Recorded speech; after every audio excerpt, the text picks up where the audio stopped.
Bismillahirrahmanirrahim.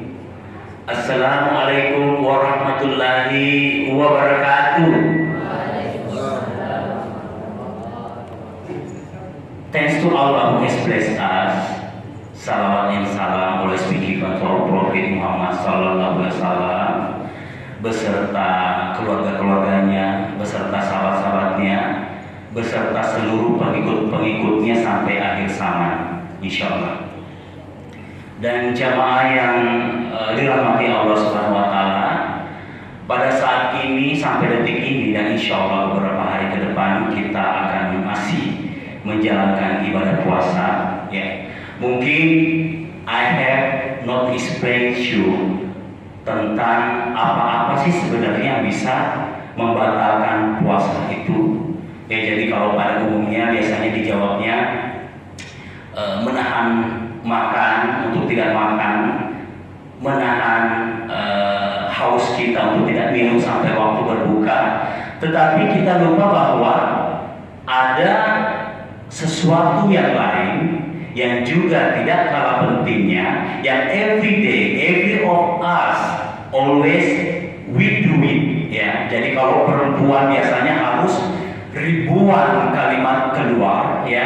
Tidak sah kalau tidak ribuan kalimat keluar, yaitu menjaga lisan kita. Bisa tidak kira-kira kita memastikan every word, every sentence yang keluar dari mulut kita itu adalah kata-kata yang baik yang diperintahkan oleh Rasulullah SAW dalam sabdanya. Dari ribuan kata, mungkin kalau prianya 50%-nya, dari sejak kita bangun kemudian tertidur dan bangun kembali, ada banyak kata kalimat yang kita keluarkan. Bisa tidak kita menjaganya dengan baik? Dalam hadis riwayat, ini ada contekannya, maaf ya, aku kebetulan tidak terlalu banyak menghafal hadis, tetapi membaca ya. Hadis riwayat Muslim. Ini Rasulullah SAW telah mengingatkan kita dalam sabdanya, apabila seseorang di antara kamu berpuasa, janganlah berkata kotor dan menghina. Apabila ada orang yang mencaci makinya atau mengajak bertengkar, katakanlah, sesungguhnya aku sedang berpuasa.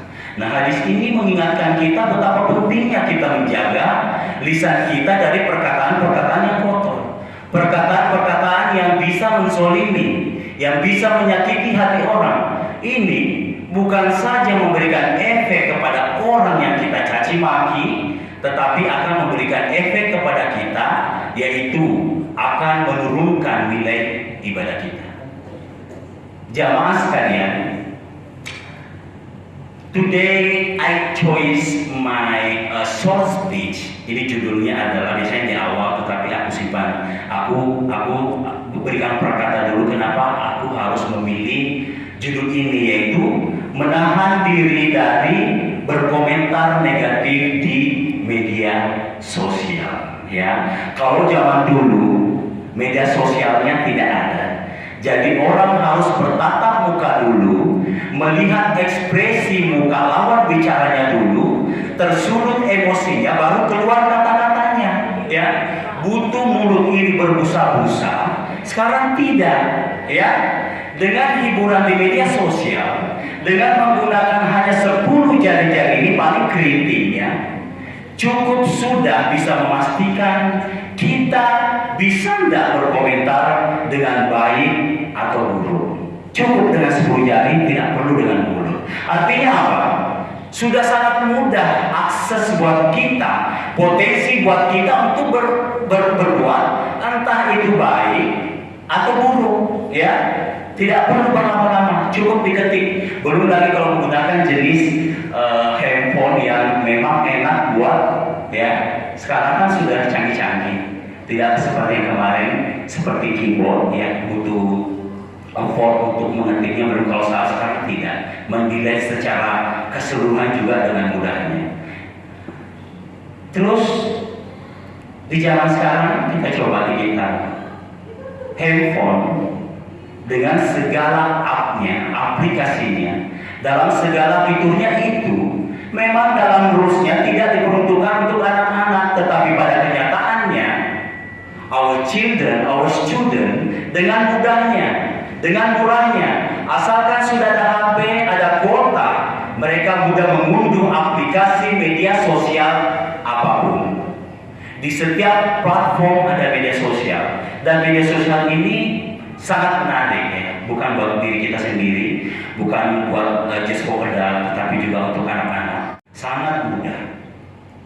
Bagaimana kita ke depan untuk bisa menjaga, mengontrol, bukan hanya kita sendiri, tetapi mengontrol generasi-generasi setelah kita. Karena sebagai seorang muslim, kita diperintahkan untuk senantiasa menjaga lisan dan perkataan kita sebagaimana yang disabdakan Rasulullah SAW dalam hadis riwayat Bukhari. Siapapun yang beriman kepada Allah dan hari akhir, hendaknya ia berkata baik atau diam. Jadi pilihannya hanya dua. So, bagaimana tipsnya? Ini susah. Ini zamannya, zaman digital. Handphone dari kita bangun kembali, itu selalu ada di samping kita. Biasanya bangun langsung cek ya, entah itu jamnya kah atau update informasi di WA ya. Belum lagi kalau memang sudah kita memang kecanduan TikTok atau Facebook atau aplikasi-aplikasi lain, biasanya itu dibuka dulu. Kita buka dulu. Bagaimana tipsnya? Ini nggak bisa dihindari. Handphonenya nggak mungkin dibuang. Aplikasinya kita punya apa ya? Istilahnya kita usaha apa kita untuk menghapus app ini? Ownernya ada. Salah satu cara adalah berpikir. Tidak ada cara lain. Jadi kita tidak mungkin anak-anak ini handphonenya jauh ya, tidak mungkin. Tidak mungkin juga kita selalu ini appnya jangan ya. Saya kalau anak-anak coba mengajak mereka berpikir, ini kamu nontonnya cocok tidak kira-kira buat kamu? Itu aku ajarin karena tidak mungkin aku hindari. Aku tidak mungkin membatasi anak aku. Kalaupun aku batasi, tidak mungkin juga tidak mereka untuk membuka app yang cocok buat mereka. Yang ada adalah aku didik, cocok tidak buat kamu. Ini mendidik tidak buat kamu. Itu tontonannya ke orang dewasa loh, bukan buat kamu. Jadi mereka bisa menyeleksi sendiri tanpa aku harus menyeleksi dengan fitur yang ada di aplikasi. Jadi tipsnya adalah mengajak diri kita, mengajak orang lain, mengajak murid-murid kita, anak-anak kita untuk berpikir. Sebelum mereka memberikan komentar, sebelum mengirimkan video apa yang mereka mau tonton, mereka berpikir dulu, aku cocok tidak mengetik apa nih? Kalau kita ya misalnya kan pilihannya hanya dua, berkomentar baik atau diam dalam hadis riwayat yang disampaikan oleh Rasulullah. Selain itu tidak ada. Kalau komentarnya menurut kita tidak baik, sudah berarti jangan komentari, karena bisa menzalimi orang dan bahkan mensolimi diri kita sendiri. Pensoliman pada diri kita sendiri ada dua, vertikal, horizontal.